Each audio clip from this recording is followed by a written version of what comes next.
And sophisticated people learn to weigh everything. And what we all need is a good set of mental scales to weigh everything. What if you got information and your mental scales were often insignificant things to you were significant? Wouldn't that be a major handicap the rest of your life? When you weighed something, important things weighed unimportant. We would call that a great handicap. So it's very important to weigh everything properly. And that's the reason for sermons and songs and lyrics and lectures and seminars and conversations and professors and teachers. And it's one of the reasons why we confer.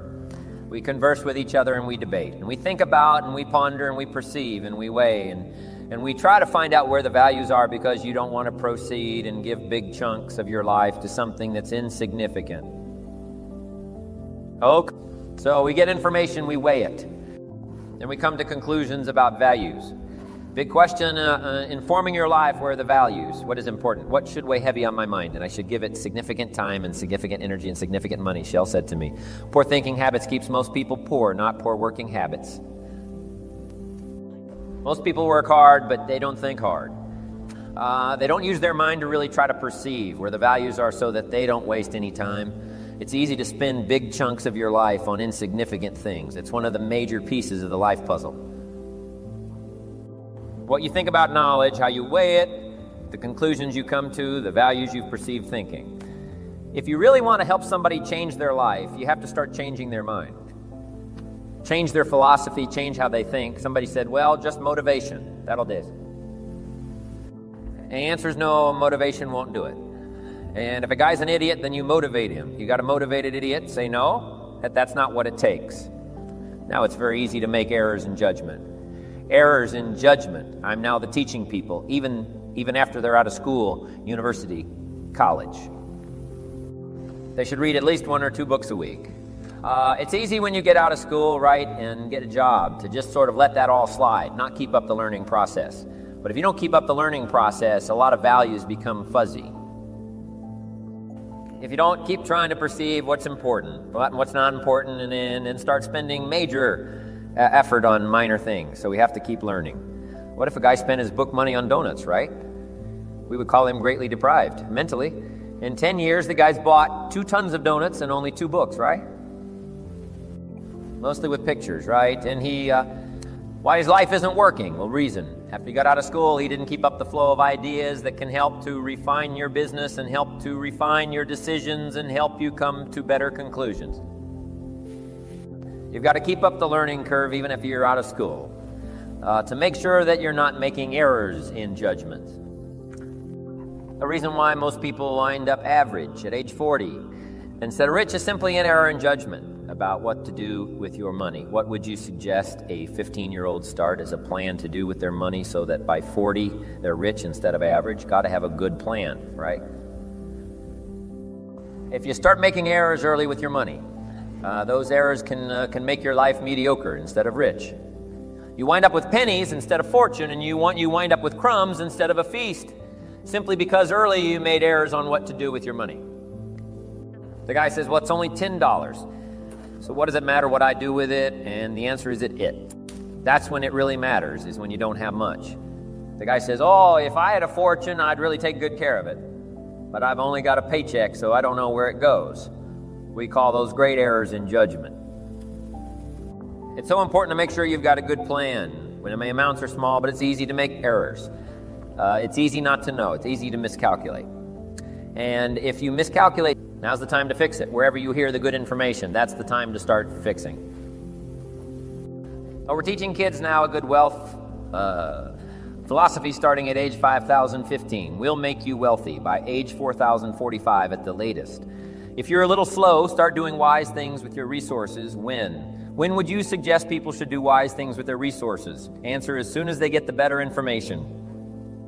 Now, you can't do what you don't know, but the key is to keep learning so that good ideas keep occurring to you. Now, you can do more wise things, okay? But philosophy is where it all begins.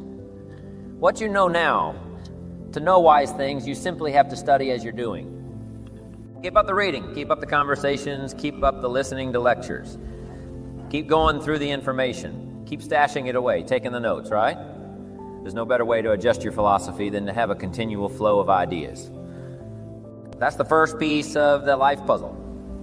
Philosophy, now here's two. Philosophy determines attitude. Attitude is simply how you feel. First, what you know sets the sail of your life. Now how you feel starts taking you there. Attitude. Now there's all kinds of ways to feel right. You can feel good or you can feel bad. Here's one attitude. If this is all they pay, I'm not coming early and I'm not staying late on the job. That's an attitude, right? This is all they pay. I don't come early and I don't stay late.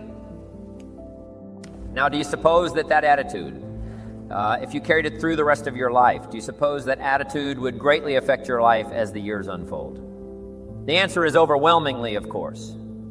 Here's another attitude. No matter what they pay, I always come early and I always stay late to invest in my own future. Isn't that fascinating? Attitude is by choice. You can either choose to come early or you can choose to come late.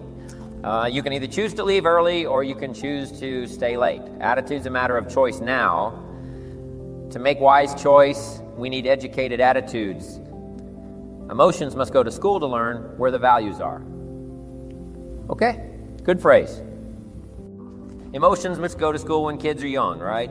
A 3-year-old, falls on the floor and kicks his feet and screams. We say, well, that's okay when you're 3, but it isn't okay when you're 30, right? As a little kid, right?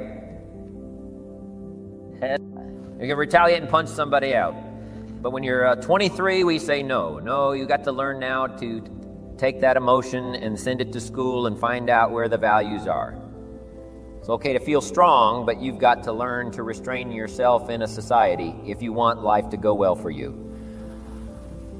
So attitudes now become a matter of educated choice. Educated choice. But how we feel is going to greatly determine how our life works out now. It's how you feel about a variety of things. Let me give you a list one.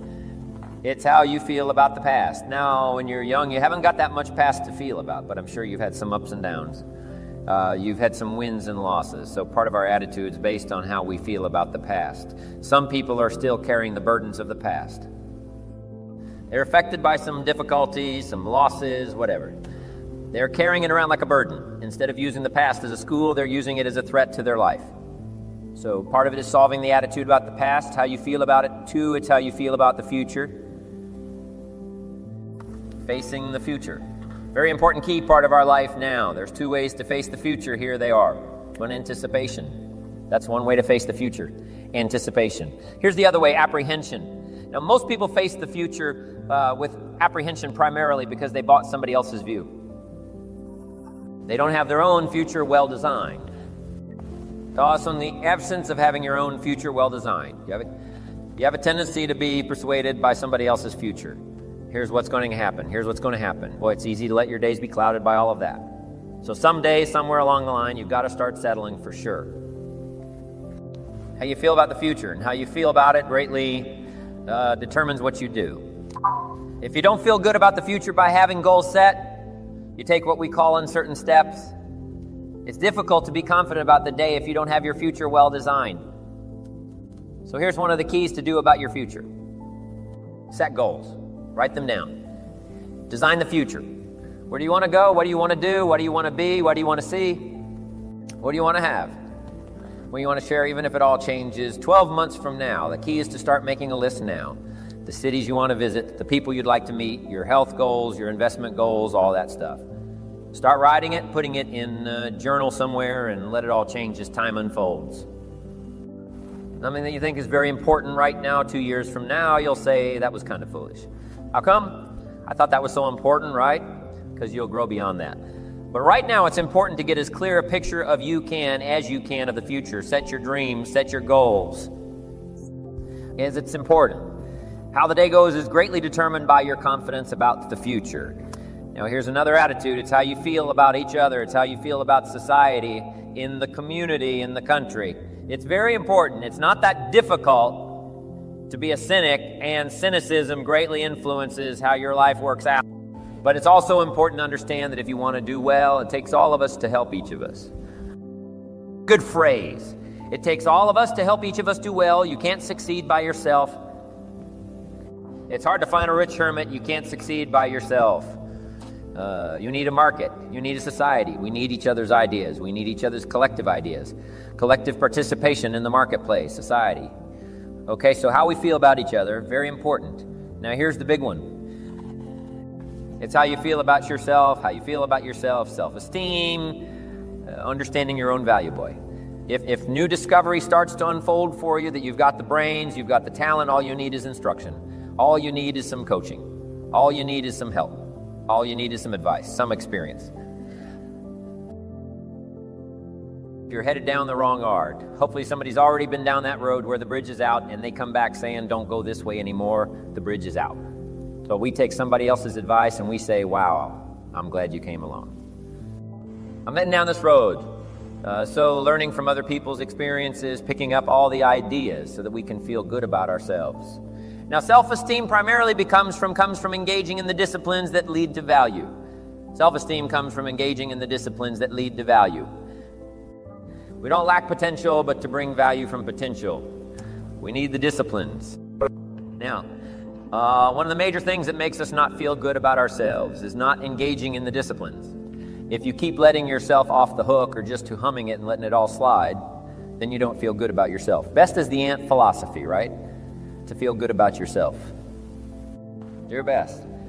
Gather all you can during the summer. When we call it the ant philosophy. Ants don't settle for half. They go for all you possibly can. Do the best you can. It's the greatest lift of self-esteem. Okay? You don't just want to buy somebody's philosophy without seeing if it leads to fortune and if it leads to unique things. Wonderful. It's probably good, but you have to check out if 52 is okay. Would 43 be better? I don't know. You got to check everything. I do know this good phrase. Don't rest too long. I got a good point for you. Make rest a necessity, not an objective. The objective of life is not to rest. The objective of life is to accomplish, to growth, full accomplishment. Test the outer limits of your abilities. That's what life is all about. See what all you can do. That's what life's all about. See what you do with the seasons and the soil and the seeds. See what you can do with your brain. See what you can do with your talent and your gifts and your skills. That's what life's all about. See what you can do now. We need rest, but you must make rest a necessity, not an objective. If you make it an objective, you start falling into what we call the average syndrome, right? People who live mediocre lives are always looking forward to getting off. Successful people are always looking forward to getting on. Successful people don't want off, they want on, they want to get on with the job. They rest only enough to gather strength. So consider that in your argument, in your debate on how hard should you work. Let me give you another Bible philosophy. My parents made sure I was a pretty good scholar by the time I was 18, and I'm an amateur on the Bible. But here's another good philosophy to whatever your hands currently find to do it with all your might. Whatever you're doing, do it with all your might. We call that philosophy on activity. How hard should you work? As hard as you can in the time allotted to labor in leadership management lectures. We teach when you work when you play. Don't play at work and don't work at play, right? Make best use of your time. When you're working, pour it on. And when you're playing, have a good time, but don't play at work. Okay, so activity, very important piece in this whole life puzzle in working. Now, you got to test how hard you can work. Part of it is physical, your own physical limitation. Some people can take 14 hours, no problem. Some people 10 stretches, pretty much their physical limitation. So everybody has to sort of decide how hard you can work, how much time you can put in when you come to university, right? You got to sort of find out how much workload you can handle. How many classes can you go through? How much can you unravel? How many study hours do you need? How much effort have you got when you're going out of gas, right? And you need to replenish the supply. So we all have to study our own activity habits. But let me give you what I think is the best philosophy. It is simply do the best you can life to keep checking. Make sure I'm doing my best. That's all I require. My best. A group of psychiatrists asked me to come and lecture for them in Los Angeles one time, which I thought was interesting since I only went to 1 year of college. And then in the middle of my lecture, I had the audacity to say, ladies and gentlemen, let me tell you what I think most messes with the mind. They said, what do you think most messes with the mind? I said, I think what most messes with the mind is simply doing less than you can. It sets up all kinds of psychic problems. Doing less than you can guess when you really feel good about yourself. When you've done the best you can, you don't even have to win the full price. If you do the best you can, we call that the ultimate winning. Doing the best you can. Wow.